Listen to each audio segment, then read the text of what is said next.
বলেন কি কর্মসূচি রয়েছে বা কি জন্য আজকে সত্যি জীবনের একটা আনন্দের দিন। রাজনীতিতে আসার পরে এর থেকে আনন্দ আমি অন্তত হইনি। আমাদের ভারতবর্ষের রাজধানী দিল্লি আজকে আপদা মুক্ত।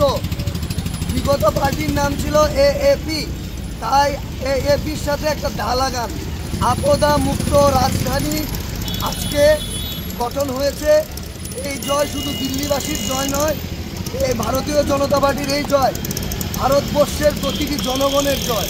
এবং আমরা এইটুকু বিশ্বাস রাখি যে নরেন্দ্র মোদীজির নেতৃত্বে ভারতবর্ষ আরও সুন্দর হবে, আরও সুশীল হবে।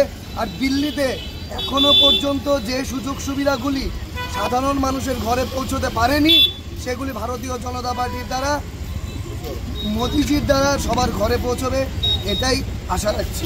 আচ্ছা, কার পক্ষ থেকে বাজি ফুটানো হয়েছে?